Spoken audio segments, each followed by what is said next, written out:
Bank volt में 20 ton वजनी दरवाज़ा, जबकि इसकी दीवारों में भी लोहा लगा हुआ था।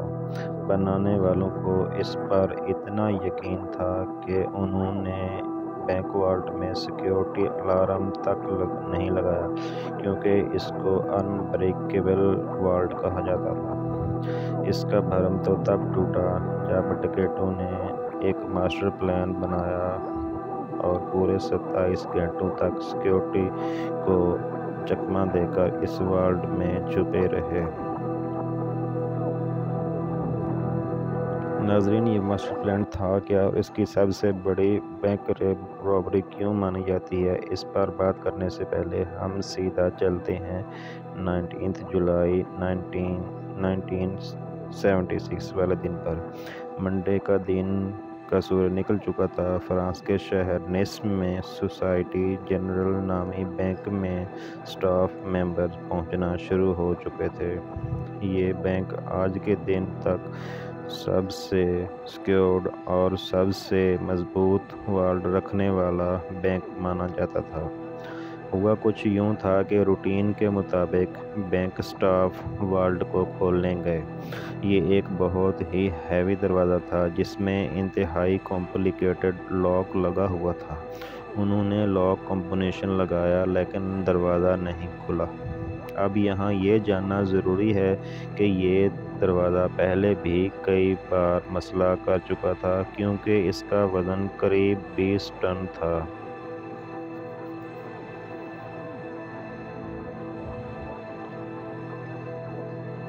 अक्सर औकात ये फंस जाया करता था। बैंक स्टाफ को लगा कि हमेशा की तरह आज भी ये फंस गया है, तो उन्होंने वॉल्ट बनाने वाली कंपनी से कांटेक्ट किया। आधे ही घंटे के बाद कंपनी के एक्सपर्ट्स बैंक में आ गए और दरवाजे को खोलने की कोशिश करने लगे। लेकिन हैरत की बात यह थी कि इस बार कंपनी के एक्सपर्ट्स से भी दरवाज़ा नहीं खुल रहा था। उन्होंने कई बार अटैम्प्ट्स किए, लेकिन ये दरवाज़ा किसी सूरत खुलने को तैयार नहीं था।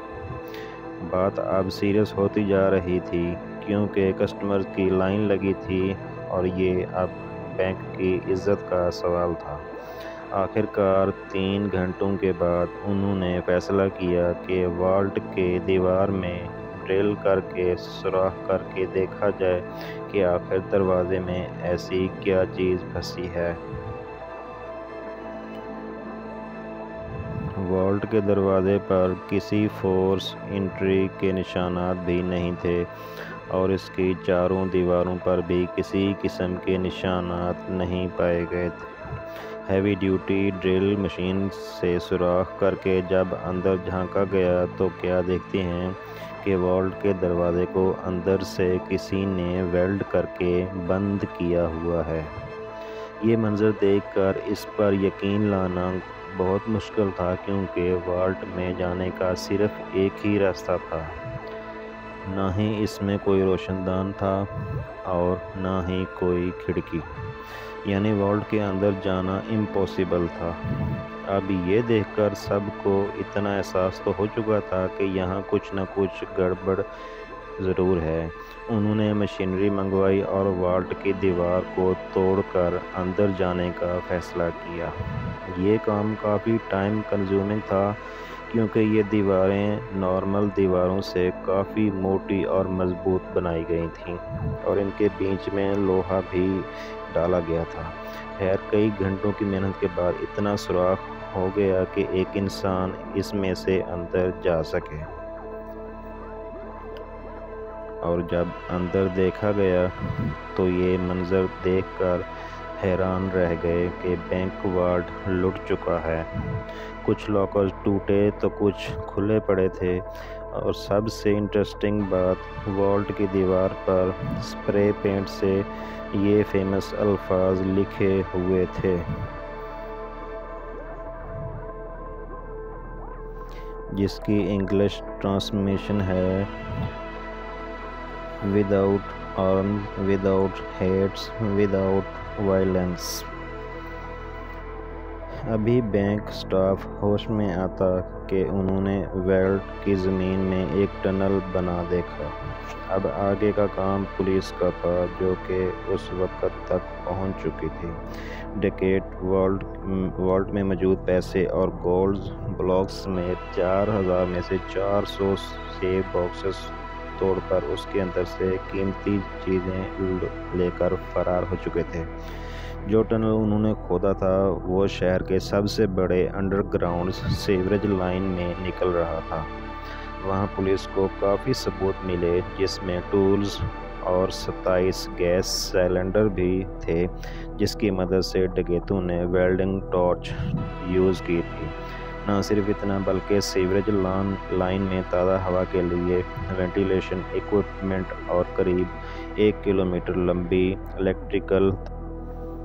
ये लूट $20 मिलियन से भी ज़्यादा की थी, जिसकी आज कुल मालियत $110 मिलियन या फिर 900 करोड़ रुपयों के बराबर थी। ये न सिर्फ सेंचुरी की सबसे बड़ी बैंक हाइस्ट थी, बल्कि इस पुलिस इन्वेस्टिगेशन को भी फ्रांस की सबसे बड़ी इन्वेस्टिगेशन का दर्जा हासिल है। खैर, ये बात अब पूरी दुनिया में फैल चुकी थी। बैंक की रेपुटेशन को तो अच्छा खासा नुकसान हुआ ही था, लेकिन ये फ्रेंच पुलिस के लिए भी बहुत अफसोस का मकाम था।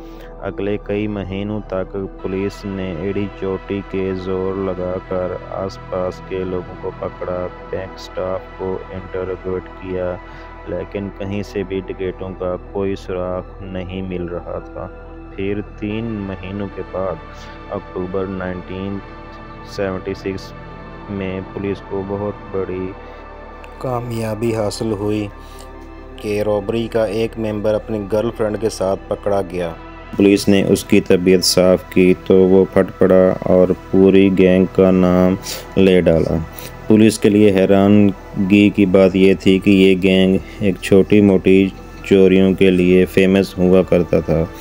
इतनी बड़ी बैंक हाइस्ट इन्होंने ही की थी, ये बात कुछ हजम नहीं हो रही थी।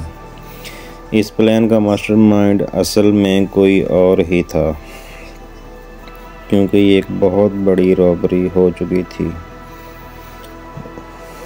इस गैंग मेंबर ने पुलिस को एक शख्स का नाम बताया, जो कि उनके मुताबिक चोरी का मास्टरमाइंड था। ये एल्बर्ट स्पाजारी के नाम का एक शख्स था, जो एक फ़ोटोग्राफ़र था। जब पुलिस ने इसको अरेस्ट किया तो ये कहीं से भी क्रिमिनल नहीं लग रहा था। सिंपल ड्रेसिंग, सिंपल लाइफस्टाइल और शहर के आउटस्कर्ट्स में एक नॉर्मल से घर में रहता था। इसके आस पड़ोस से पता किया गया तो सब ने यही कहा कि एल्बर्ट सीधा साधा फ़ोटोग्राफ़र है, जो हमेशा अपने काम से काम रखता है। लेकिन एल्बर्ट स्पाचारी के बारे में पुलिस जो कुछ सोच रही थी वो उससे बिल्कुल अलग था। उसने फ़ौरन पुलिस के सामने कॉन्फ्रेंस किया कि बैंक हाइस्ट का मास्टरमाइंड वही है। पुलिस के लिए ये केस अब तकरीबन क्लोज हो चुका था, लेकिन ये तो सिर्फ एक शुरुआत थी। एल्बर्ट के मुताबिक उसने पहले इसी बैंक में लॉकर लिया था और बहाने से वो वॉल्ट में जाकर सारी चीज़ों की फ़ोटोज़ कैप्चर करता था। उसने पहले अपने ही लॉकर में एक अलार्म लॉक रखा, जिसका अलार्म रात के वक्त का सेट किया। जब अलार्म बजने से भी कोई अलर्ट नहीं हुआ और ना ही कोई सिक्योरिटी अलार्म बजा, तो उसको कंफर्म हो गया कि वार्ड में कोई सिक्योरिटी सिस्टम नहीं लगा। फिर वो इंजीनियर के भेस में सिटी गवर्नमेंट के ऑफिस गया और शहर का नक्शा निकलवाया, क्योंकि वो इसके सर पे ही रॉबरी करना चाहता था। इस मैप पे बैंक कहाँ और कितने दूर क्या है, इसका अंदाज़ा लगाया। फिर उसने कैलकुलेशन की तो करीबी सीवरेज लाइन से 26 फुट का टनल खोदने पर वो सीधा बैंक वॉल्ट में निकल सकता है। अब इस काम के लिए बहुत मेहनत की ज़रूरत थी, लिहाजा अल्बर्ट ने शहर के एक गैंगस्टर से कांटेक्ट किया और उसको सारा प्लान बताया। उस गैंगस्टर ने अपने आदमियों को इस काम पे लगा दिया। टनल को खोदने में करीब 2 महीने लग गए, क्योंकि ये काम बगैर मशीनरी के काम किया जाना था और इस काम को सिर्फ रात के वक्त करना बहुत ज़रूरी था, जब बैंक में कोई भी ना हो। इस दौरान अल्बर्ट अपनी पूरी कोशिश कर रहा था कि सीवरेज लाइन के ऊपर रोड तक भी किसी को आवाज़ ना जाए। फिर 18 जुलाई सैटरडे को वो वाल्ट के फाइनली दाखिल हो गए। अगले 27 घंटों तक उन्होंने बड़े सुकून के साथ लूट मार की। इसके दौरान उन्होंने लंच भी किया और डिनर भी किया और जाते जाते ये फेमस अल्फाज लिख कर चले गए। पुलिस ने अल्बर्ट को कोर्ट में पेश किया, जहां उसने जज के सामने भी अपना जुर्म कबूल कर लिया। उसने इंटेरोगेशन के दौरान अपने प्लान का एविडेंस और लूटी गई रकम की डिटेल एक पेपर पे कोड वर्ड में लिखी थी। उसका कहना था कि ये एविडेंस वो सिर्फ जज को ही देगा और सिर्फ जज ही इस कोड वर्ड को पढ़ सकेगा। इस फॉर्म के लिए जज ने अल्बर्ट को अपने कमरे में बुलवा लिया।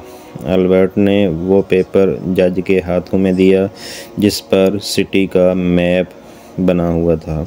अभी जज उस मैप को समझने में लगे ही थे कि अल्बर्ट ने फ़ौरन कमरे की खिड़की से छलांग लगाई। ये कमरा फर्स्ट फ्लोर पे था। उसके नीचे एक गाड़ी खड़ी थी। अल्बर्ट गाड़ी की छत पे गिरा और फ़ौरन खड़ा होकर एक बाइक जो कि पहले से उसका वेट कर रही थी, उस पर बैठकर फरार हो गया। पुलिस की लाख कोशिश के बावजूद वो पकड़ा नहीं जा सका।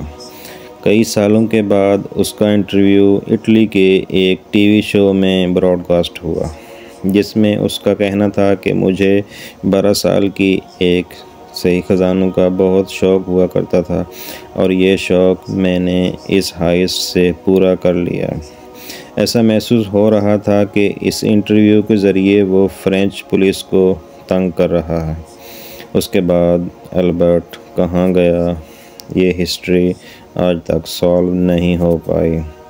1989 में अल्बर्ट स्पाचेरी की मौत हो गई। उसकी मां का कहना था कि अल्बर्ट की डेड बॉडी को उसके घर के बाहर कोई रख कर चला गया।